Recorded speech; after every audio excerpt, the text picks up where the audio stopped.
You're on the Six Screens Telenetwork, earning the reputation of giving all the right ingredients, uninhibited, in exposing the hard, cold facts about the Watchtower Society. And now, in Disney.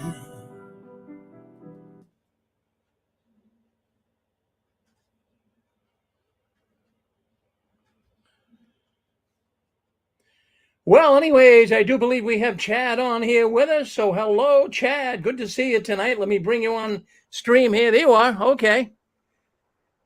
Hello. Hi. How you doing, Chad?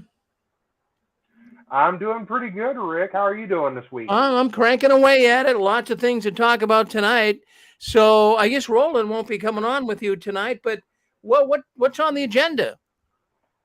Well, tonight we're going to talk about something that we are all losing, and that is time. So time is going to be our topic tonight. So that's not in reference to daylight saving time. No, it's not. All right. I think I know where you're going. So I'm going to step out of the scene. I'm going to let you take control of the program. I'm here if you need me. Thank you, sir. All right, folks. So my name is Chad Burns. This is Returning to Light, and I want to thank you for joining me. It really is an honor and a privilege that you're going to let me into your life. Tonight, like I said to Rick, we're going to be talking about a very important subject, and that's time. There's 60 seconds in a minute, 60 minutes in an hour, 525,600 minutes in a year.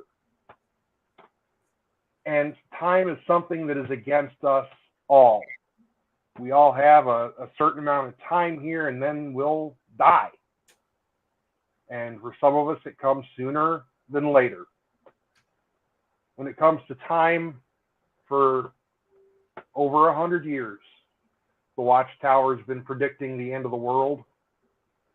For over 100 years, the Watchtower has been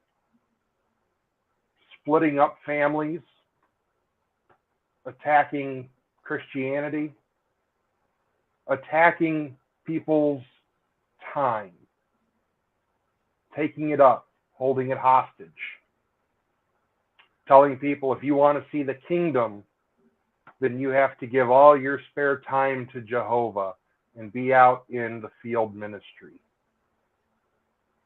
And I was doing some math earlier today, and if you go to 3 meetings a week at the Kingdom Hall at 1 hour and 45 minutes per meeting, that's 105 minutes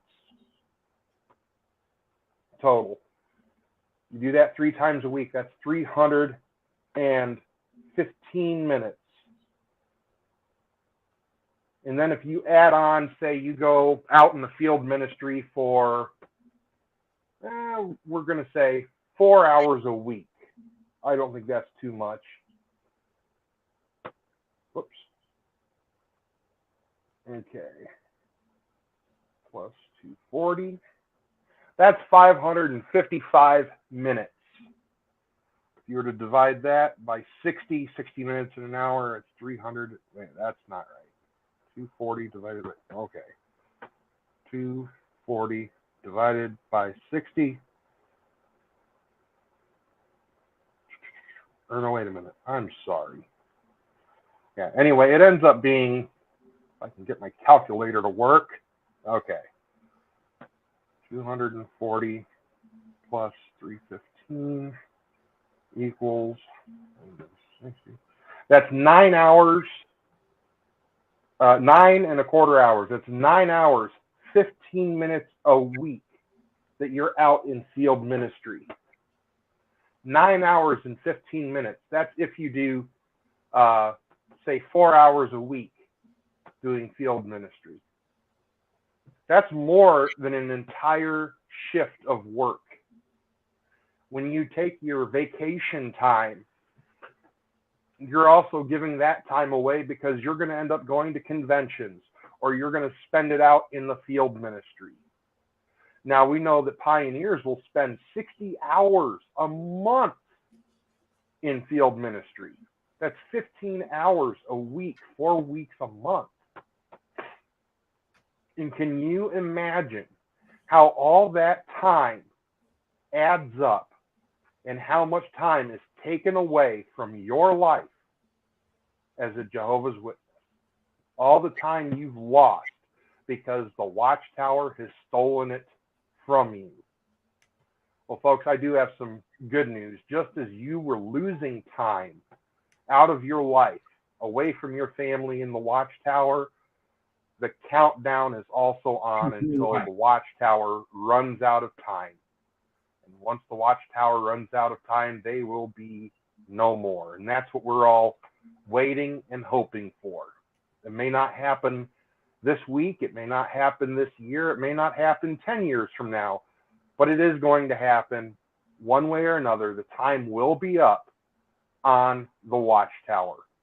And everything that they have done to ruin families, to rob people of their time, it's going to catch up with them, and they're going to get theirs. I wanted to talk tonight about the importance of time. You know, I'm really, really big on families, and I'm a big proponent that there needs to be a good, solid father figure in a home and a good, solid mother figure in a home. And if you want children to grow up and be strong and healthy and have a good, healthy view of family and responsibility, it is imperative that they have a full-time mom and a full-time dad, that they have a father to show them how a man should treat a woman, and they have a mother to show them how the husband or the man should be treated. And it's the responsibility of the parents to show that. Well, if you're that busy to where 9.25 hours a week is taken away from your family just so you can be out in field service and going to the Kingdom Hall, what message is that sending to your family? The message is being sent is that your family has to be a slave to an organization that just doesn't care about them. Because when someone in the congregation gets shunned, all of a sudden they're going to see you shunning that person. They're going to be shunning that person. It's not going to be a pretty thing whatsoever at all. If anybody has anything to say, if they would like to share what it was like losing time to the Watchtower, please feel free to call in. The phone number is 727-731-6701. If you're already on the line, dial *6 to unmute yourself. Another thing I wanted to bring up is now that you're out of the Watchtower, you have all that extra time. All that extra time that is no longer under the control of the Watchtower. I want to know how you spend that time, how you figured out how to spend that time. Because when you come out and you're used to having that time controlled, now it's free. All you're going to be doing is thinking. And you're going to be thinking that something is wrong because you used to not have all this extra time. Now you do have all this extra time.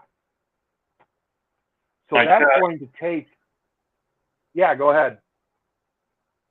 Hi, Chad, it's Roland. Hi, all right. Hey, Roland, how you doing, bud?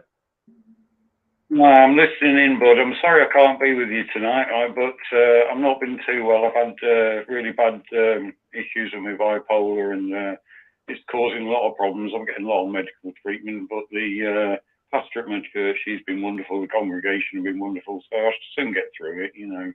But I was listening in, and I couldn't help but comment on this because it's one thing that really I've started thinking about after you said you was going to discuss it. And I just started calculating all the time that it takes up, and it's not just the time that it takes to get to meetings. I mean, that took me about 20 minutes to get to my meeting, and that was there. And then 20 minutes back, that's 40 minutes out of your day for a start. You know, the time it takes to get your kids to, ready for the meeting, the time that, you know, you've got to get them bathed and or whatever, showered, get them ready, get them in the suits, dresses, whatever. You've got all that time. That's all taken up, all, you know, and all you're thinking about is getting them sorted. You're not thinking about anything else. You're just thinking, right, let's get them ready for the meeting, make sure they're absolutely tidy. You know, and then of course you've got the ministry. Now, I mean, you said sort of those hours. I mean, I was doing 60 to 80 hours, you know, a month, and I didn't have to. I was mainly auxiliary pioneers, and I did that because of my bipolar, because I was never sure if I was going to get the hours in. So they kept saying, why don't you go, you know, for full pioneer, regular pioneer? And I said, because, you know, I may not get them in at some point, you know, if I'm in hospital or whatever. So I was auxiliary pioneer, but I always did a lot more hours than I had to. So I did 60 to 80. I mean, you know, the minimum I ever did was 60. And in between all that, I had to get to work, secular work, window cleaning. And I dropped a decent job after my wife died. So, you know, so I had to do some work, but I was window cleaning. So I'd have to get the kids ready in the morning for the school after the mother died and everything. I have to get them ready for school, get them to school, get off to work. Sometimes I'd go to work and then I'd work for a bit. I have to get back for the children, then get ready for a meeting, or maybe I'd go out with them on the ministry or something.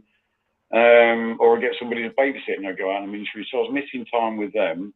And bearing in mind, you know, this has happened not long after the mother, but you know, my mind sort of, the elders kept saying, oh, you know, you're a good example, you're doing all this ministry, although there was moaning about everything else, you know, but you know, they liked that, so they kept sort of encouraging me to do it. And you know, if I was ever ill, it was like, oh well, the best thing is ministry, get out there and do the ministry, you know.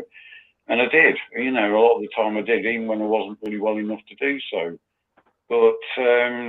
But anyway, so you've got all that, you know, that's taking up all your time. So then some days I wouldn't work, I'd go out on the ministry, so which meant I earned less money. But then even then you've got like things like elders meetings, you know, I mean, they would have them sometimes on a Thursday night after the main meeting. And they would have to, you know, sit there. I'm sure Rick will tell you this. I mean, he was an elder. They'd have to sit there. The wives would have to wait for them, probably, if, you know, come together in the same car, which they often did.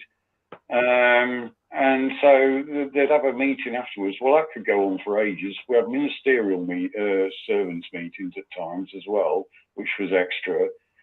But there's not only that. It's like, even when I was working or when I was with the girls doing something, I may have my mind actually on an item I've got to do for either Thursday night or a talk I've got to do for Sunday morning, you know, at my own Kingdom Hall. So you've got that on your mind. So you're not really paying attention to your kids. And, you know, for saying they just lost their mother and stuff, and I just lost my wife, really none of us had time to grieve properly.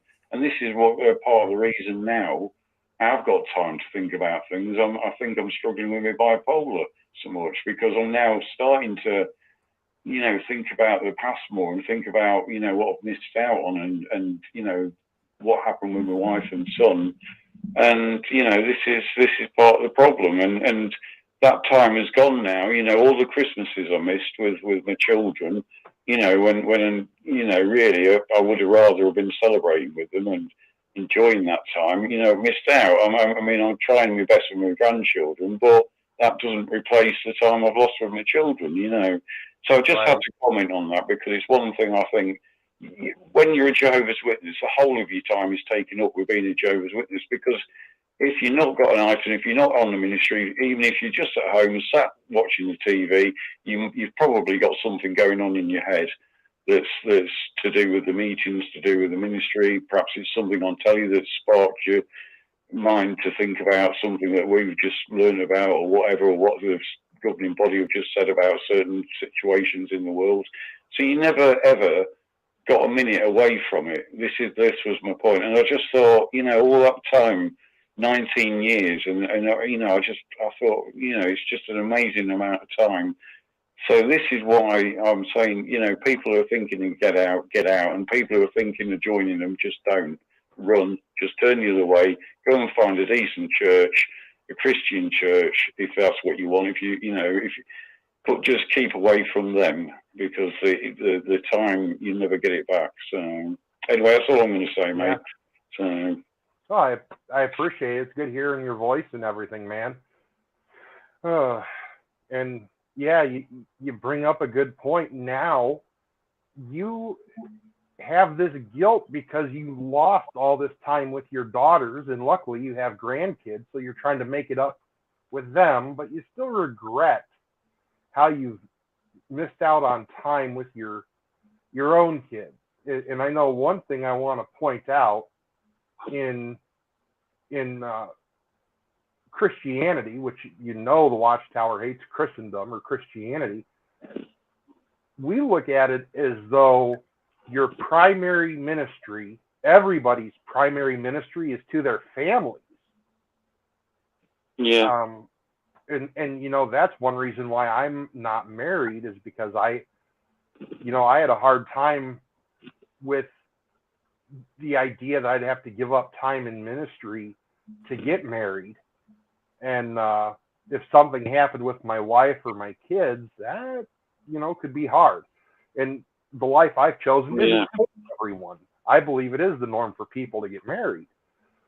But for the Jehovah's Witness, like you said, so much of their time is held hostage, really, by the Watchtower. They never get to live a normal life. They only get to live the life of a Jehovah's Witness.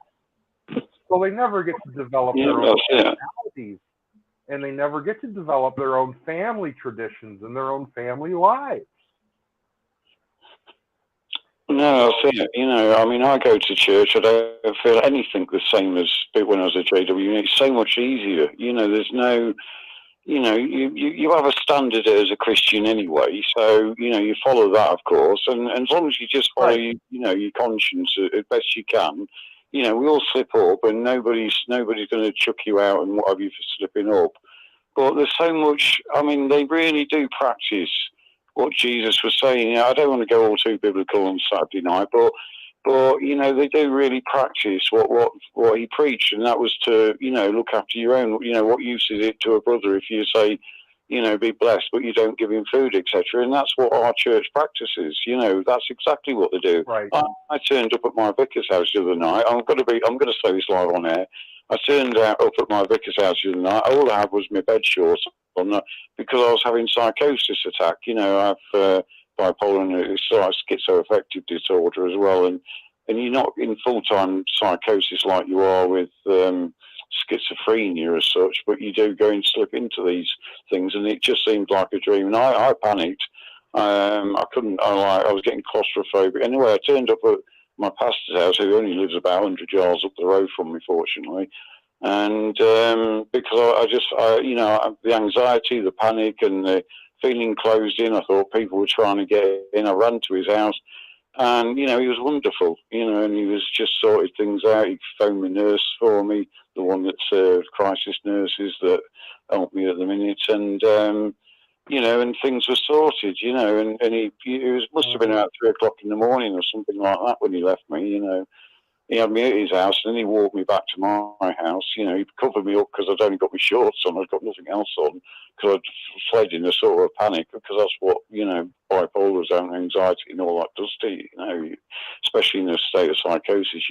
You get panicky, and afterwards you realise it's ridiculous, But anyway, he walked back with me, and he sat with me until, because the nurse had said, someone, take some more medication extra on top. So he waited until that kicked in, and then he said, you sure you're going to be all right? And stop at mine. I said, no, it's all right. I'll stop here now. I'll be fine now. And, and then next, like the morning, he just, it was last night, and this morning he checked, just on the first thing when he got up, he checked to make sure I was okay, so that's, I mean, they really look after their own, and the JWs say they look after their own, but they don't. When I once phoned an elder 12 midnight, not long after I'd lost my wife, only a few days or a week or so at the most, I was in a state, I didn't think I was going to get through the night, and I rang him, and he said, do you know what time it is? I said, yeah, it's about 12 midnight. And he says, yeah, he says, you shouldn't be ringing people at this time of night. He says, you shouldn't be putting on people at this time of night. He says, he says,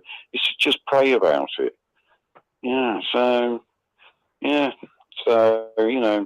but anyway, just wanted to comment on that while I was well enough to do so, and just, I shall listen to the rest of the show with interest. I just hope a few people call in and just say how it took up their time, etc. So, yeah. All right, take care, buddy. Take care, Roland. But yeah, there's a lot of regret that I see from ex-Jehovah's Witnesses. Regret that they didn't come out sooner. Regret that they feel guilty because they actually invested themselves emotionally and financially into the Watchtower, and then they found out that it's all a lie. And they come out and they're angry at the Watchtower, and they're angry at themselves for believing in it. And for those that are angry at themselves, I always say this: it is not your fault they lied to you. You believed what they were saying. They should have been honest.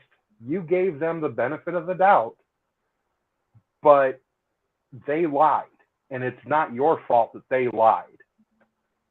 And now, yes, you've lost time, but now you're able to reclaim that time. You're able to start living your own life. And I want to know, with any of the listeners, how that affected you, having to start living your own life apart from the Watchtower, since you have all this extra time. And like I said, if you go out and only do 4 hours of field work, your bare minimum that you're giving away each week is 9.25 hours. And that's actually quite a bit. So if we have anybody else that wants to share their feelings about the time that was robbed from them, hit *6. Or if any of you want to share about any regrets you had coming out of the Watchtower, how you've dealt with them, how you've started learning and growing and reclaiming that time that you would have lost if you didn't come out of the Watchtower, hit *6, chime in. Anybody who's maybe watching online, 727-731-6701 is the number to call. So, yeah. I'd like to chime in, please. Hello? Yeah, go ahead. Yeah, go ahead, caller. Hi, I really enjoy the subject, and I'm so glad you brought it out. Many times here and there we have alluded to the time factor of how much of our time was taken away from us. We talk about losing our education, losing control over our life. To me, the thing that bothered me the most was the control they had over our lives. But again, over our time, as you said, the time we had to go spend at the meetings and the time we had to spend in service.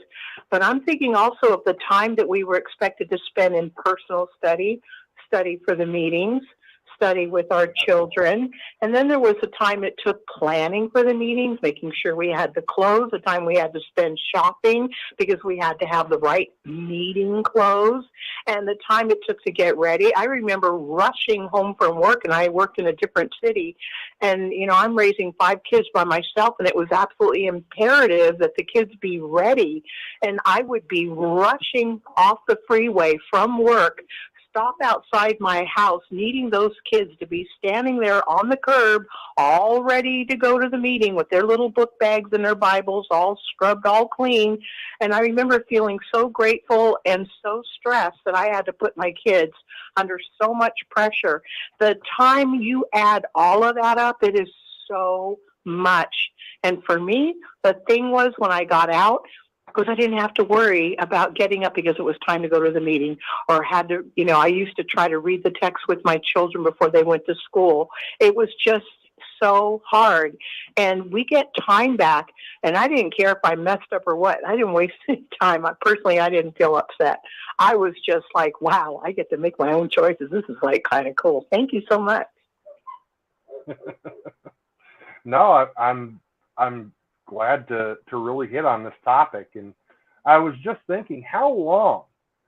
Because like I said, that 9.25 hours, that's the bare minimum a person would be able to put in. Like you said, there's a lot more to it than that. And when you add in having kids to the mixture, or you add in a spouse, it adds up even more to where it's not going to be 9.25 hours. It's going to be probably 18 hours a week that you are investing just in this cult of the Watchtower. And Ted, yeah, I was going to say, my dad was usually over the accounting department, or what do they call it? Not the account, but well, it was the accounting, but they called it something else. That's going to bug me now. But anyway, so our family always, they used to use tickets, and we would have just staple $5 ones and $10 ones, and each one was worth $1, but each dollar had 10 cents on them. And auditing, that's what that was called, the auditing department, I think. Anyway, but we would have to spend weeks and weeks counting and stapling all these tickets because you had to buy your food there usually. So it would take, we would usually have about 10 to 15 people coming every night when there wasn't a meeting. All the other time we were at the meeting, but the rest of the time we would be counting those tickets up. No, anyway, that was before I left. So I'm just saying it took way more hours than a lot of people even knew, all the work going behind the scenes. Plus, and when we were kids, Dad always had to stay after the convention, meetings. And sometimes we would not get home before midnight or back to our hotel. But then I really tried to do everything right. And then it was scary to me after I left. It was. That's what kept me in for so long. Was I knew that I would lose everybody, but I was a single mom and I wasn't willing to. I needed my parents' help. Although since my mother died and some of the things I found out she did to my daughter, or made my daughter feel like, or made my daughter do, it really has upset me because she was a very staunch Jehovah's Witness. And I regret definitely not leaving, though. right. I really did. And I know my daughter has always resented me for staying in it because she said she knew it was a cult, even when she was a little kid. But my daughter's got more common sense than I do. I feel more things than she does, and she just, she can be cut and dry and done. She doesn't care for people, but I'm different. I do. And I really wanted to please my parents. It wasn't even so much Jehovah I was worried about. It was my mom and dad. My dad, I Right. didn't have any problem with. It was my mom. And we wouldn't have went back to the Kingdom Hall if my mom hadn't started studying again and dragging. She said, well, I knew your dad wanted to come back. And no, he didn't.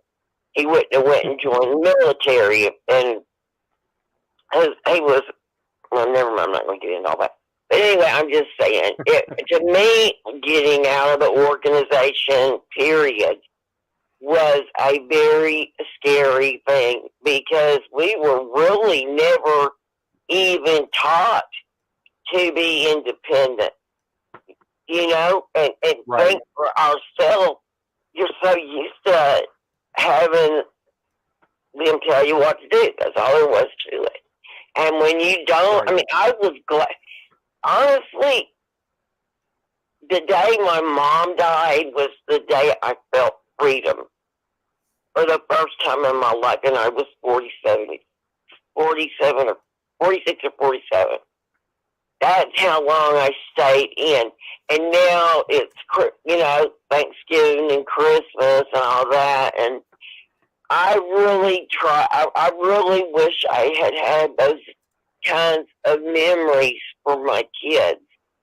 And I even did try to have a family day of our. It was just us and my aunt and uncle and my mom and dad. That was our family day. And I wanted everybody to get presents, and I said, just spend maybe $5 or $10, whatever. And I remember I bought my kids a sleeping bag, and I filled it up with stuff. That was like a Christmas stocking to me. And I had to take my money for a whole year. And my aunt did nothing but complain. Why do we have to put up to buying each other presents? And I said, you know what? You don't have to buy me a present. Just get something for the kids. Let them have a special day of their own. I was trying to make Christmas in July was basically what I was trying to sort of do. Right. While we were still part of that cult. But yeah, I miss out because so many other families have these traditions, that they passed on. And my kids never knew any of their real relatives, because they were taught that everybody in the congregation was their family. So yeah, it's hard coming out to me and not looking back without regret. How many years, if you don't mind me asking, how many years did you spend in the Watchtower altogether? 47 or 48. Okay, 48. While you were talking, while you were talking, I grabbed my phone, my extra phone, and I opened up the calculator and I did the math. If you put in 10 hours a week to going to meetings, field service, whatever, if that was just a minimum, 10 hours a week in 47 years, guess how much time of your life you spent for them? I can't even imagine. I might be sick at my stomach when you tell me. The total amount of your time, 24 hours, in full time period, 24 hours a day, you have given them 2 years and 6 months of your life. Oh, I figured you were going to say way more than that. It sure seems like, well, you mean consistently. Wait, that's 300, how many? 2 years and what? About 2 years and 6 months. If you gave them 10 hours a week. And how many days? It would be 365 and 365 and roughly half that much. Yeah, roughly 100. How many days? How many days would that be if you count days? Hold on, let me grab my calculator here. Let's see here, 365 divided by 2, 182.5, and then you multiply that by 4. That would be. Oh, wait a minute. Wait a minute here. I did something wrong. 182.5 plus 365 point plus 365 point equals. That would be 912 days, 12 hours. Oh, yeah, that makes it sound even worse. That many days that I'll never get back. Yep. Isn't that horrible? That they took that from it's horrible. you? And I had 2 divorces during that time. I mean, yeah, the best relationship I ever had was my last husband. He was Catholic, you know, and I just wasn't anything because I was going through my anger years of not having left sooner, and the way nobody told me that I had been kicked out. And then last year, an elder called me wanting to know how I was doing and had no idea. And then he called the elders at my team hall I had gone to, and like, no, she was never just fellowship. And I think it was the rumor got around because several sisters wanted to come over and clean my house after my mom died. And I kept telling them I didn't want them to come. And they said, no, come. I said, look, if you want to do something, just bring a meal. That's all or take anything, but I don't need you to clean my bedroom and stuff. And I didn't. And my brother had sent me a book written by a apostate. And then when that book was found, everybody just kind of stopped. And just looked at me and they said, are you an apostate? And I said, what are you talking about? I knew that they were talking about that book when they found it, And I said, oh, my brother's an apostate. I'm sure he just brought it and left it here. I didn't say that he had been giving me apostate literature for years, right, exposing it. I mean, I didn't believe it. I was a PMO, that's all. Physically, mentally out. And after my dad died in 2000, I was even less interested. But I only went to put on a front and make my mother happy. That's it. Right. Hi, Chad.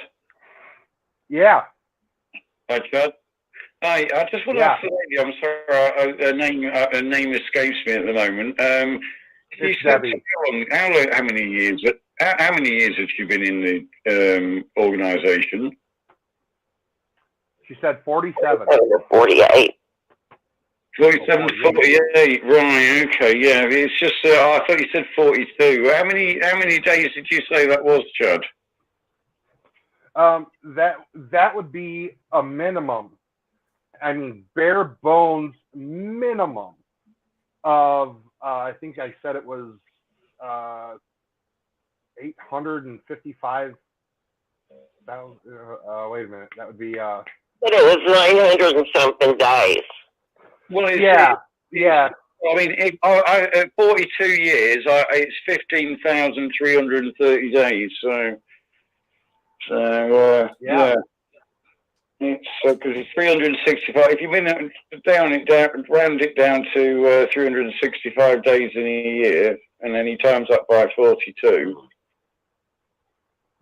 Well, I times it by 40, but whatever it is, 48 or whatever, and then you've got the answer. Well, I was counting by the hours, so.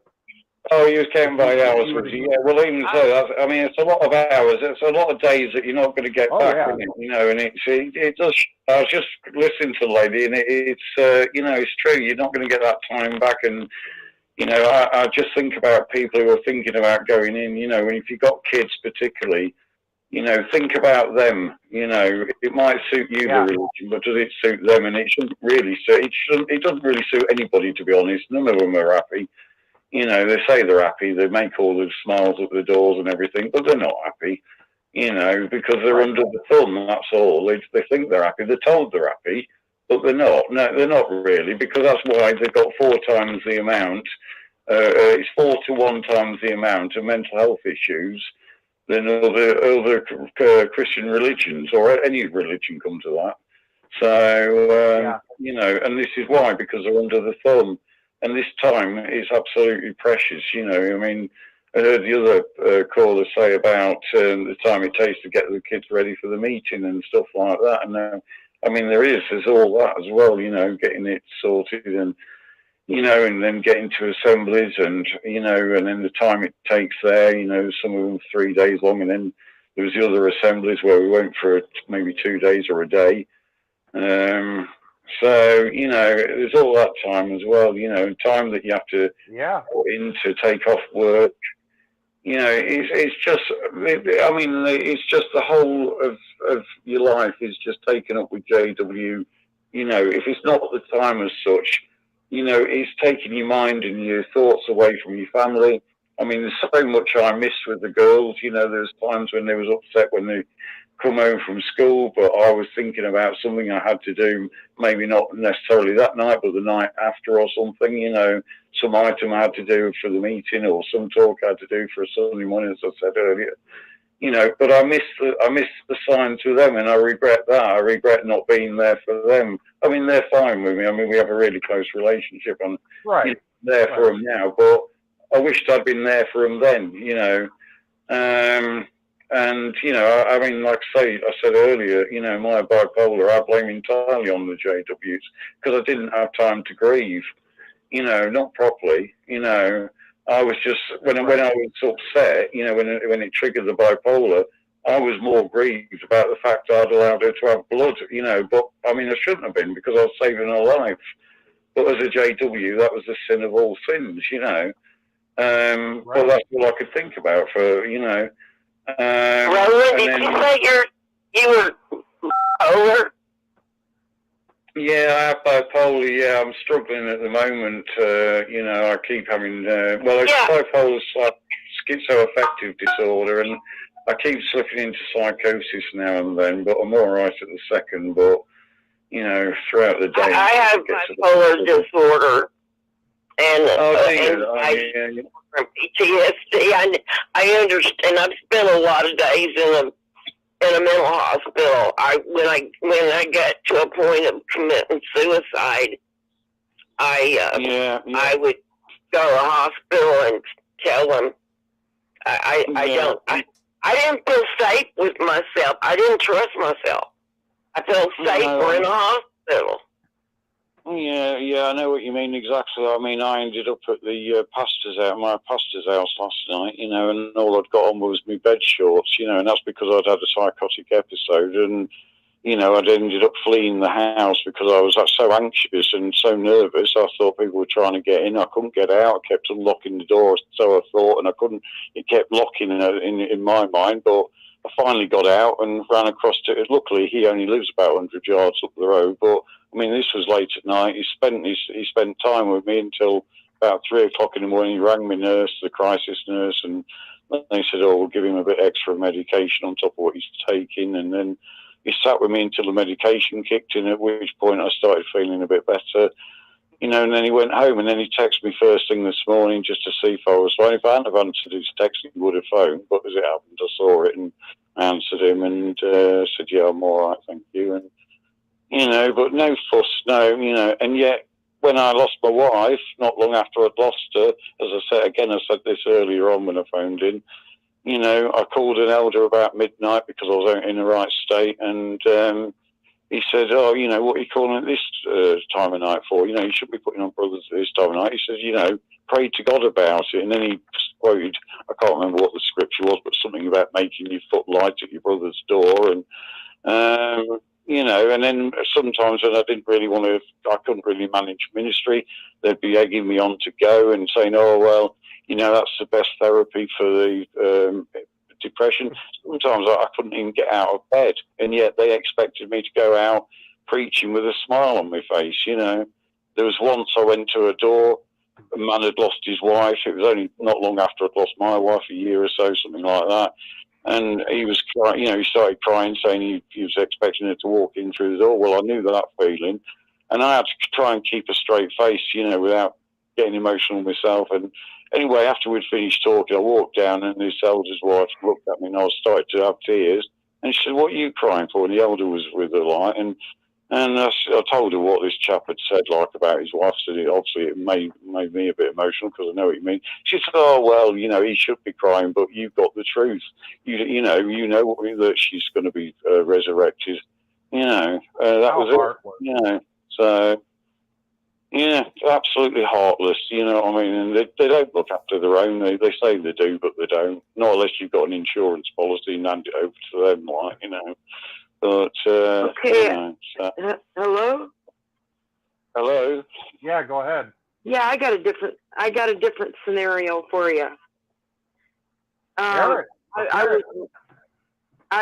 was raised in, and as a JW child, we studied on Monday night for the Tuesday night meeting.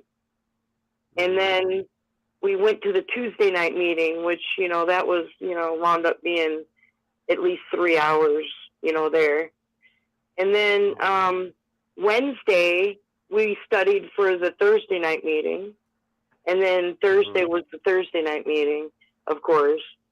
And then Friday, we went through all of our practicing for field service, and Saturday was field service.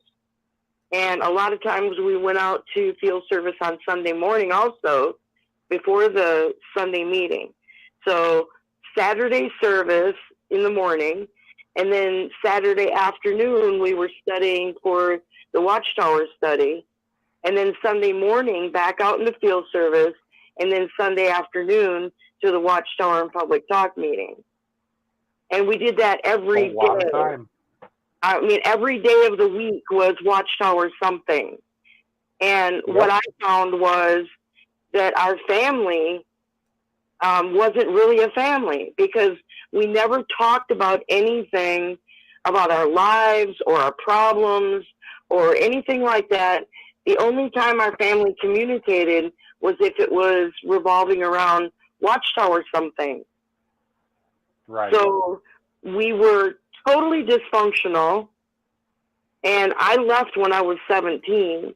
That was 39 years ago I left. And it took me probably 20 years after I left to finally get out of the cycle, raise my kids to be real kids, you know, but it, like that one lady says, when you get out, you're not prepared for the real world, because growing up in there, when I grew up in there, they were preparing us for the end of the world in 75. So we probably wouldn't finish high school. There was no reason to go to college. And is that me messing up, or is that somebody else messing up? I don't know. I just heard a cat. I'm hearing something odd, but a cat. What I found out was when I left the witnesses and got out into the real world, I found out I had been being raised in a fantasy world. And my parents had not prepared me to be an adult in the world. So I knew nothing about where to go, what to do, how to do it, anything, nothing. And it was a sink or swim kind of thing, because when I left, there was no way I was going back. Yeah. You know, and I mean, I think my parents, by the time my parents died, they had been shunning me for around 30 years. And wow. it was like hearing that the next door neighbor died or something. I mean, it didn't really bother me because there was no parent-child relationship there anymore. You know, after all those years, it was like hearing that some stranger died. I mean, it wasn't. I mean, I miss my mother. I've always missed my mother. There were things that, you know, a lot of times you wish you could tell your parent, but you can't, kind of thing, you know. And I miss that. My kids missed out on having grandparents. When I was raised in the organization, we weren't allowed to be around any of our non-witness family. So I missed out on those relationships also. My children, myself and my children didn't learn any of the non-witness part of the family's holiday traditions. We had nothing to fall back on, didn't know how that worked. I had tried several times to get a relationship going with my non-witness family, but that was difficult because while we were growing up, they learned to treat us a certain way because we were Jehovah's Witness kids, and it was hard for them to try to learn to treat us a different way. Right. So, I mean, nobody invited us to Christmas. Nobody invited us to Thanksgiving. I mean, they just went on with their holidays like they did, totally forgetting that we weren't witnesses anymore. You know? So, I mean, we were left out of everything. And the organization cost us a lot more than just time. Yeah. The organization cost us over and over again. So, I mean, there's no way of counting up that.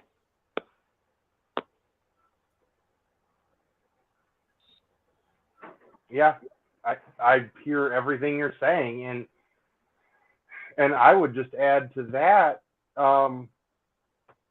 you know, and that's one thing I wanted to bring out is all of us have family members that are not in the Jehovah's Witnesses. Oh, I hear someone. Hey, in fact, hold on, Chad, for a second. We lost contact on the phone line. So we're going to go back. So just hang on here for a second. Okay.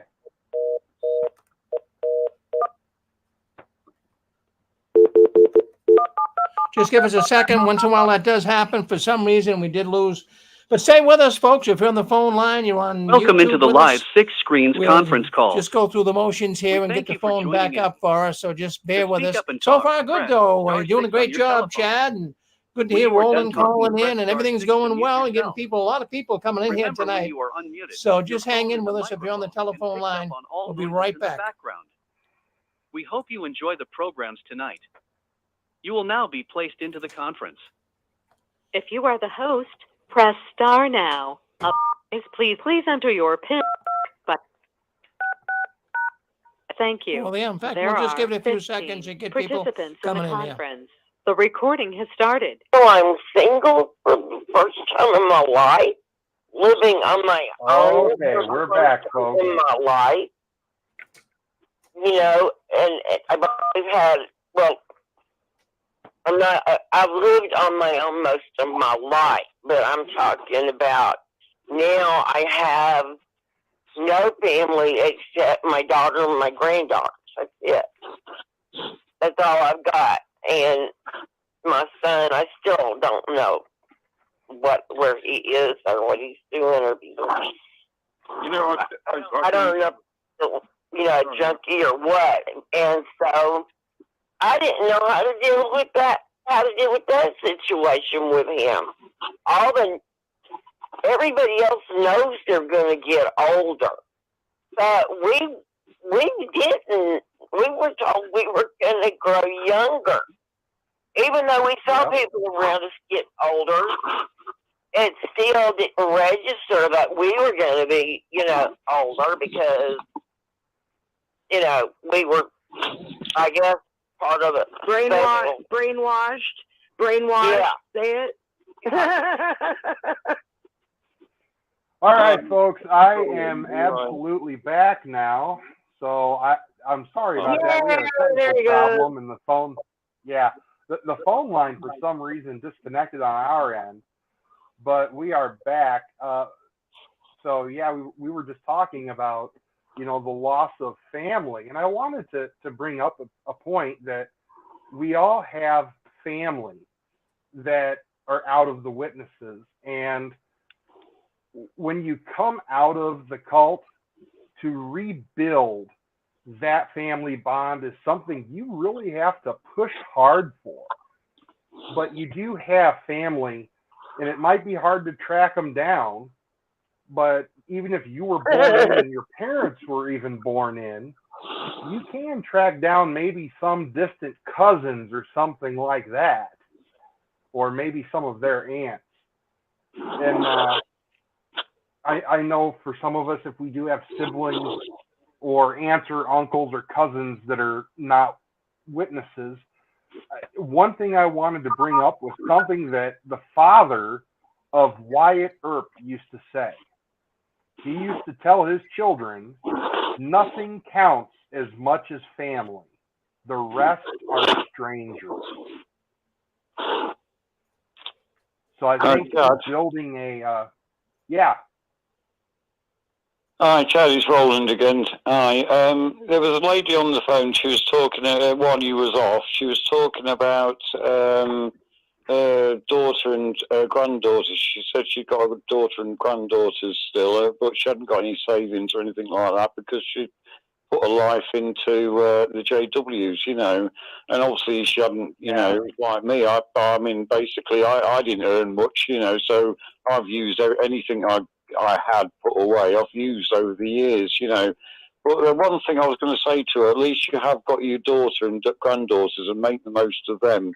Don't waste your time looking back. And I know there's certain family probably still in the JWs, but make the most of the ones that you've got, because I've got daughters and I've got 2 granddaughters, another grandson on the way in March. And I don't have any family anymore that's witnesses. Right, that's good. That's good news. Yes. Carry on. But my daughter and I clash quite a bit because I'm still a Christian. She's not. Yeah. She hates the Bible. She doesn't believe it's true. The Watchtower can do that, you see. This is the trouble. Sometimes people throw the baby out with the bathwater, and they blame God or whatever and they've been lied to. So why, and then we know that the New World Translation is just blasphemy because they've changed so much that you can't even recognise some of the scriptures when you read it in a proper Bible. But this is what they do to you. They sort of make you wary of Christianity, because when I first left, I was inactive for a couple of years before I finally handed me disassociation letter in. But I wouldn't go near a church because I was still convinced that they were right about the churches practicing symbolism and various other idolatry and various other things.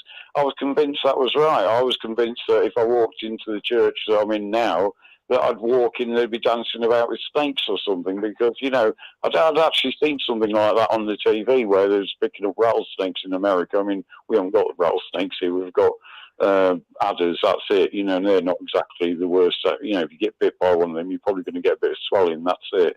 But I was convinced I was going to be doing something daft like that, but when I finally went, I found it was completely different to what the witnesses had told me.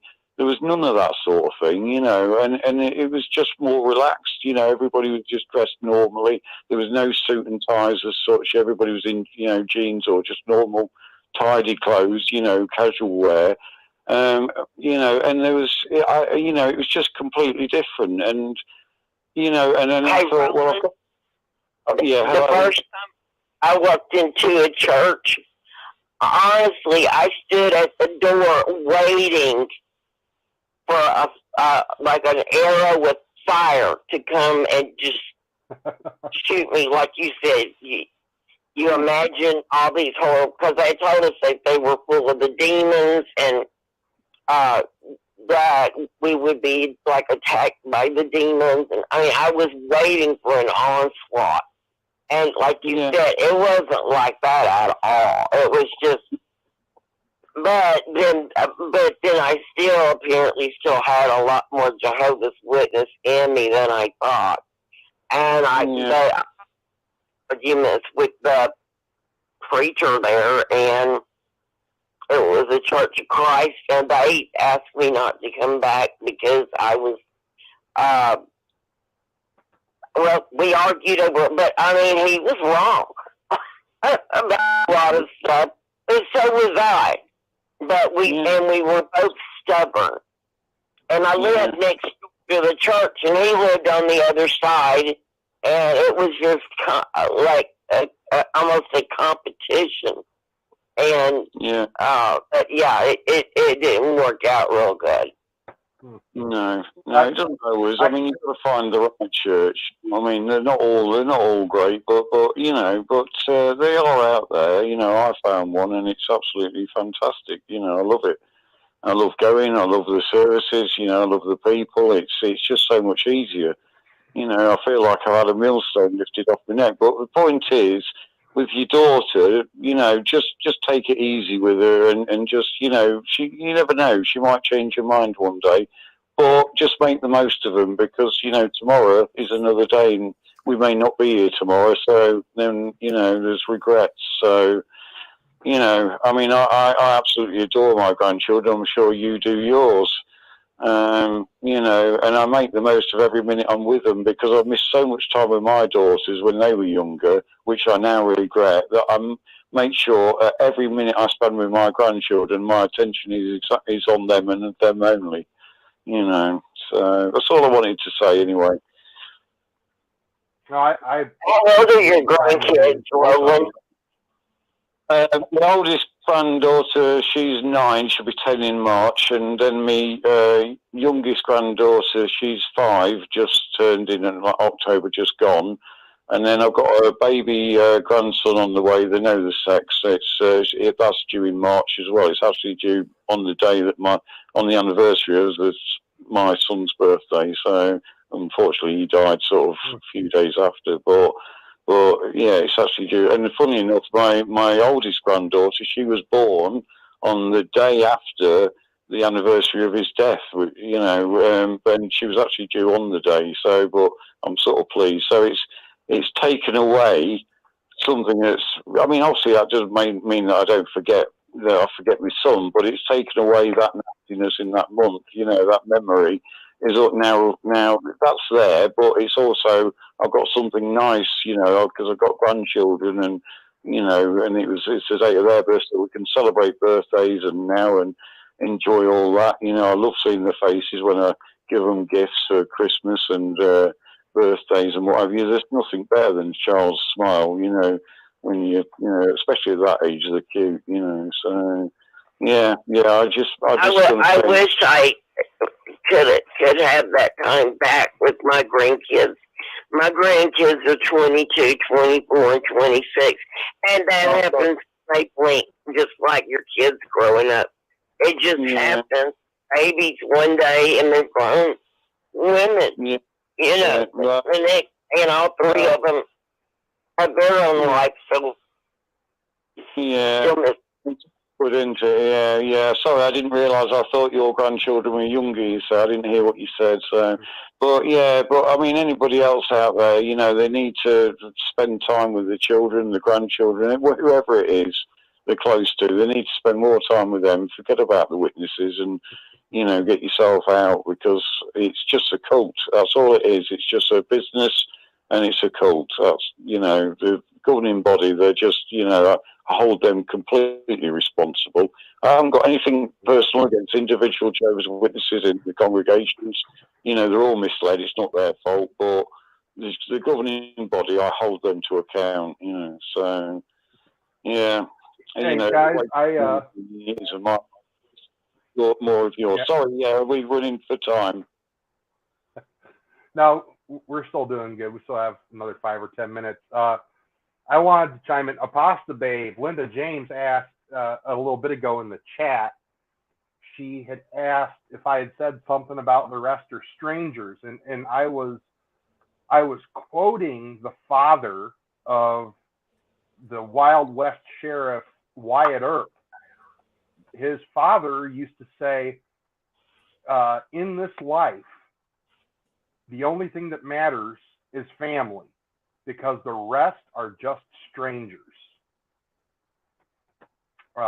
So just to let you know, that's what I was saying, Apostol Babe. And that was meaning that we should always be able to trust in our family and go to them no matter what. And we should always be a safe haven for our family members. And we should always put our family members first. What's that? Some of us don't have any living family members left.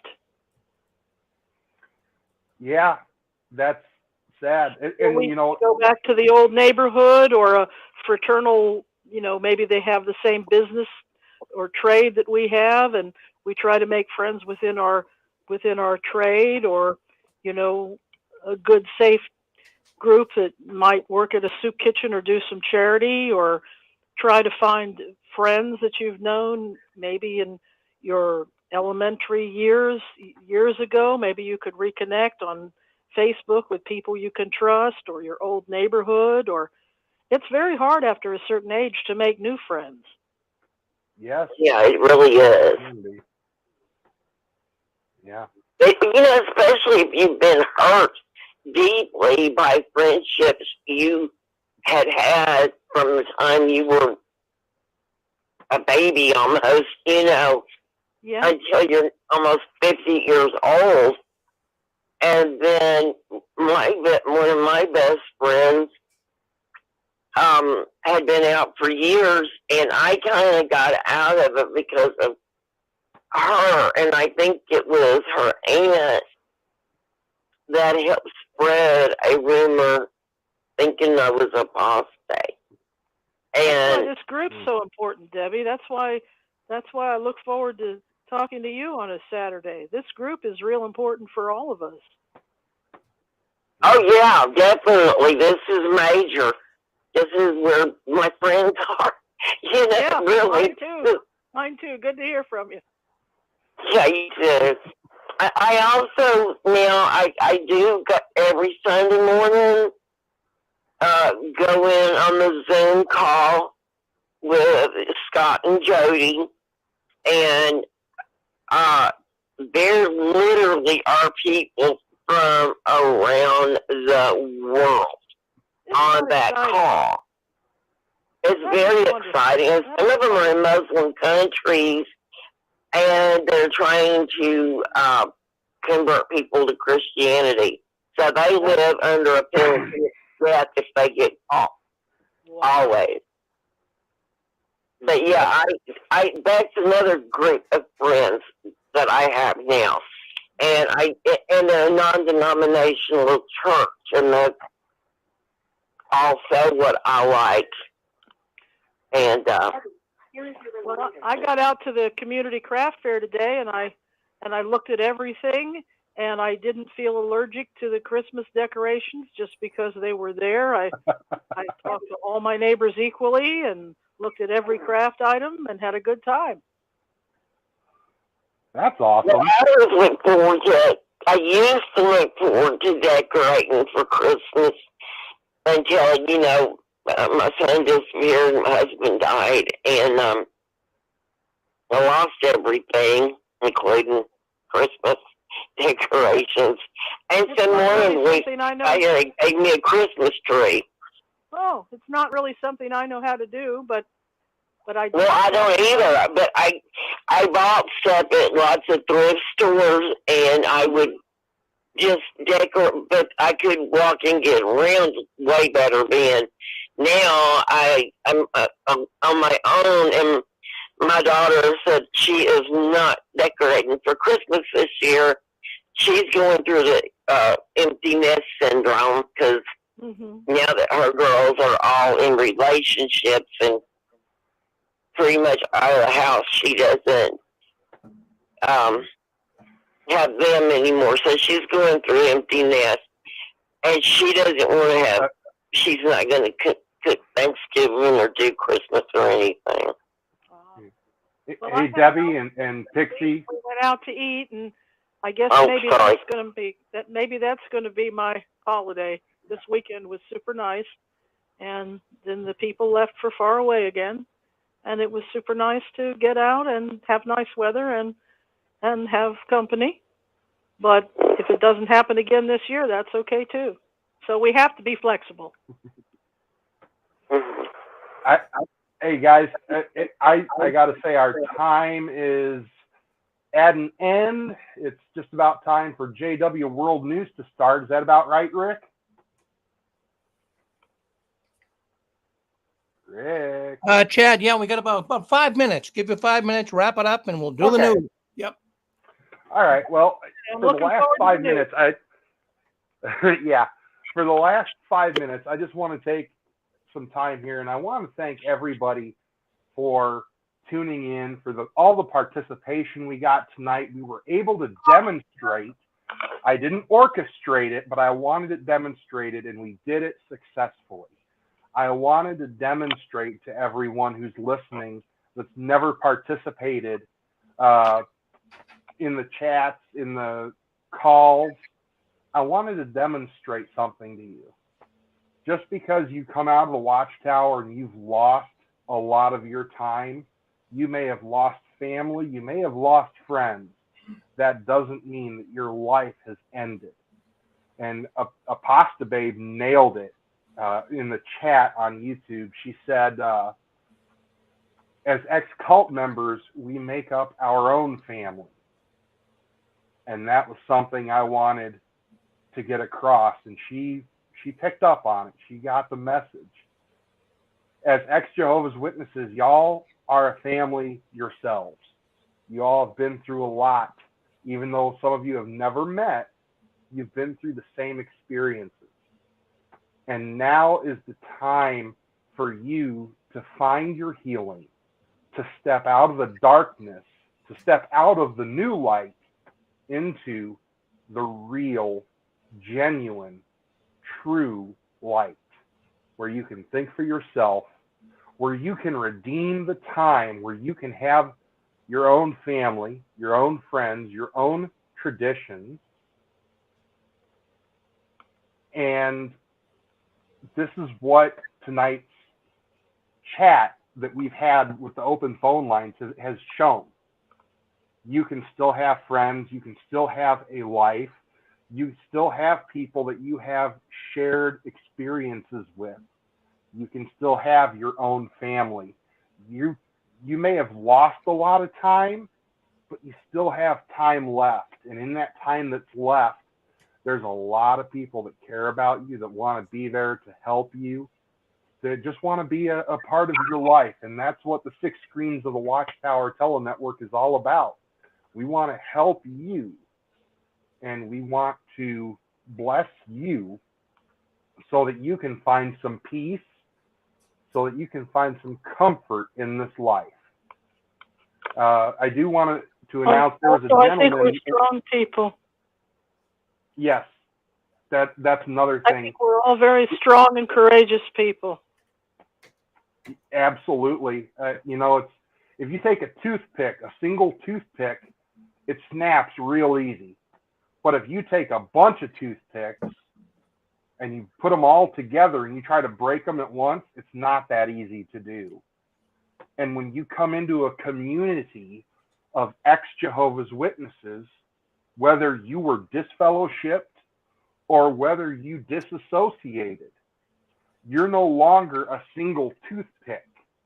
You're now part of a group of toothpicks. You now have that family. You now have that group for support that you can lean on. And it is a way you can redeem that time and start making up for some of the lost time. I do want to make an announcement. There was a gentleman last Sunday I offered a free gift to. Go ahead and if you are listening, please drop me an email. I'll get that package sent out to you. The email address is masterslanterns@gmail.com. masterslanterns@gmail.com. Also, if anybody has any ideas for topics they want to share for the show, please feel free to drop me an email, masterslanterns@gmail.com. We would love to hear from you, and we might just go ahead and use your topic. So, yes. So until next time, what was that? I'm sorry. I was just wondering if maybe I could comment before the 5 minutes is up, if it's not up already. Go ahead. If that's okay. I really, really enjoyed the show and everybody's comments. But, you guys made me think of, I'm a nuts and bolts person. And what the Watchtower has done to us and what they continue to do to millions of trusting people is they know exactly what your core human need is. And the gift of family is a gift straight from God, from our Creator. This is my belief. He created the marriage arrangement and the parental arrangement and the family arrangement. It is all part of a God who loves us. And that is the one thing that Watchtower makes sure they get a hold of, they get control of, and they are ready to take it away. They separate you from your family and to get you into the Watchtower, and then they dangle this love and true friendship and brotherhood in front of you, making you feel like you've gotten into something, and then they just rip it away from you, because the number one need of humans is to belong, is to feel that they matter, is to feel that they have a place in this world, to be part of a tribe, to be part of a group.